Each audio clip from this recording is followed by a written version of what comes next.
In the spring of 1945, when the smoke still hung over Europe like a wounded ghost, thousands of German aircraft sat scattered across shattered airfields, frozen in place as if time itself had abandoned them, their twisted propellers and burned wings whispering the final breaths of a defeated empire.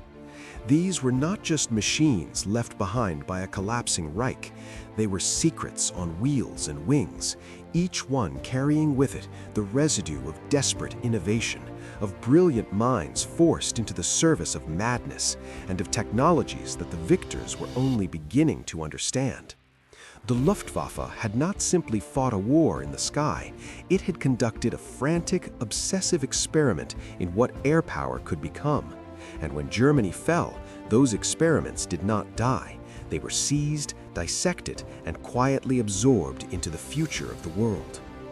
American, British, and Soviet intelligence officers arrived at abandoned airfields almost before the last shots had been fired, moving through wrecked hangars and underground bunkers with clipboards and pistols, cataloging everything that still had wings.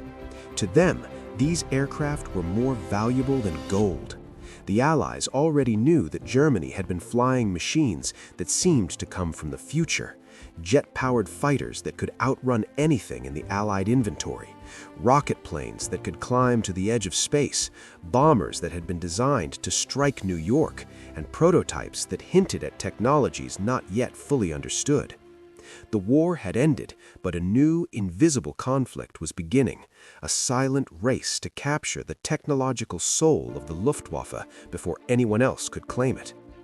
The MiG-262, the world's first operational jet fighter, lay scattered across Germany in various states of damage, some burned, some half dismantled, some miraculously intact. To the pilots who had faced it in the skies over Europe, it had seemed almost supernatural, appearing out of nowhere at impossible speeds, shredding bomber formations before vanishing into the clouds. Now, American technicians swarmed around these machines, peeling off panels, measuring engine tolerances, and trying to understand how a nation strangled by bombing and shortages had managed to produce such a radical weapon. Many of these jets were quietly shipped to the United States, where they were flown by test pilots at secret bases, their German markings hastily painted over with American stars. The public was never told that some of the earliest American jet research was being fueled by engines and airframes built in the heart of Hitler's Reich. At the same time, Soviet forces were doing the same thing in the East, dismantling entire factories and rail-loading aircraft, blueprints, and even the engineers themselves. In places like Dessau and Prague, Luftwaffe aircraft were not merely captured, they were systematically harvested, taken apart bolt by bolt, and reassembled behind the Iron Curtain. The Soviet Union, which had entered the jet age far behind the West, suddenly found itself in possession of some of the most advanced aerodynamic and propulsion research on Earth. Within a few years, echoes of German design would appear in Soviet fighters that would one day challenge American pilots over Korea and beyond, silent ghosts of the Third Reich reborn in red-starred metal. Not all of the Luftwaffe's planes were destined to laboratories and test flights. Thousands of piston-engine fighters and bombers, machines that had once darkened the skies over London and Stalingrad, were deemed obsolete almost overnight. They were gathered into massive graveyards of steel, lined up in endless rows on muddy airfields, and then methodically destroyed. Allied engineers used bulldozers and explosives to crush, burn, and bury these aircraft, not because they were worthless, but because they were too dangerous to leave intact in a world already dividing into hostile camps. Each smashed wing and shattered fuselage was a small act of erasure, an attempt to make sure that certain horrors could never be easily repeated. Yet some planes slipped through the cracks, taken not by governments but by individuals. Allied pilots, fascinated by the enemy machines they had fought, sometimes arranged to have a Messerschmitt or a Focke-Wulf shipped home as a personal trophy. These aircraft would end up in barns, private collections, and later museums, where they became silent exhibits, stripped of their original context and transformed into objects of curiosity. Few visitors ever realized that some of these planes had once been part of classified projects or had carried experimental weapons that were never officially acknowledged. Deep underground, in the tunnels and factories carved into mountains by forced labor, even stranger aircraft waited to be discovered.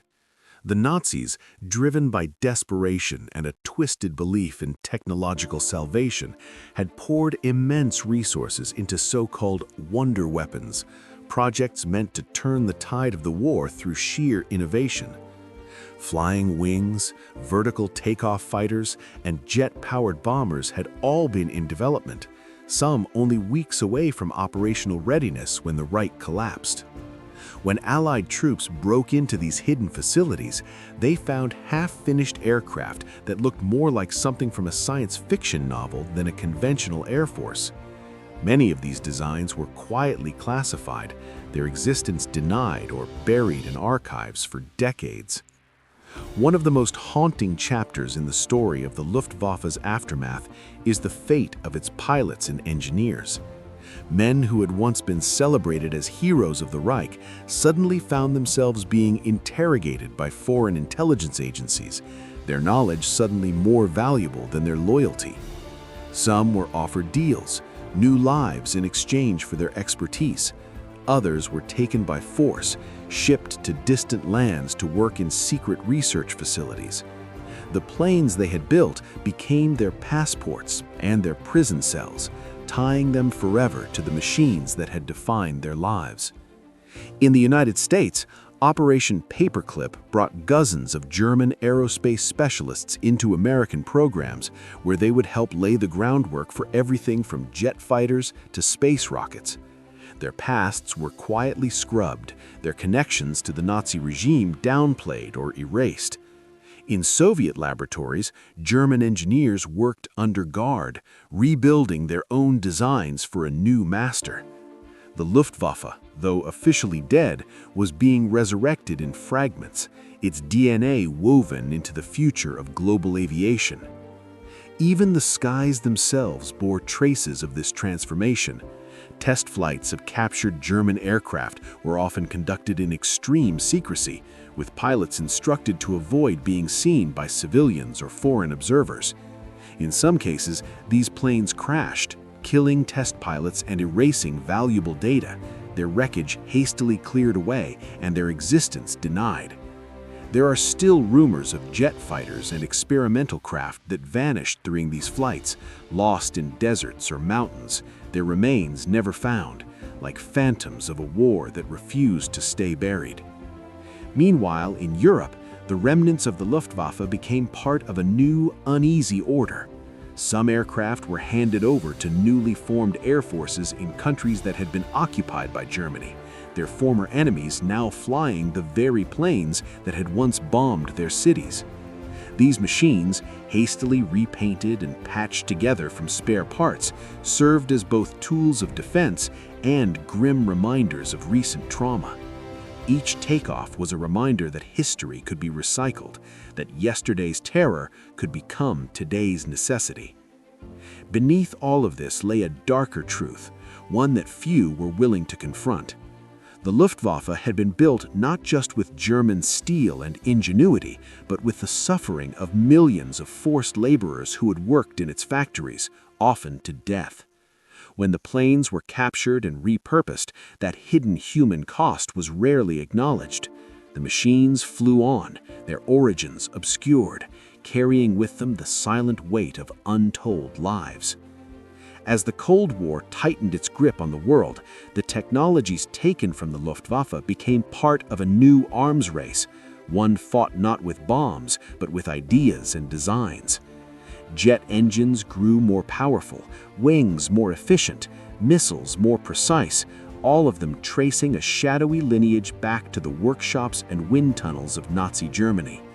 The planes themselves, once symbols of a doomed ideology, became invisible ancestors of modern aviation, their influence present but rarely named. Even today, when a modern fighter jet tears through the sky, it carries within it echoes of those captured German aircraft, of the engineers who designed them under the pressure of total war, and of the secret operations that ensured their survival beyond the Reich. The Luftwaffe's planes did not simply disappear when the war ended. They were scattered like seeds across the world, taking root in unexpected places, shaping the future in ways that few people ever realize. And somewhere in forgotten archives and sealed files, there are still stories waiting to be told, of experimental aircraft that were never officially recorded, of flights that ended in silence, of deals made in the shadows between victors and vanquished.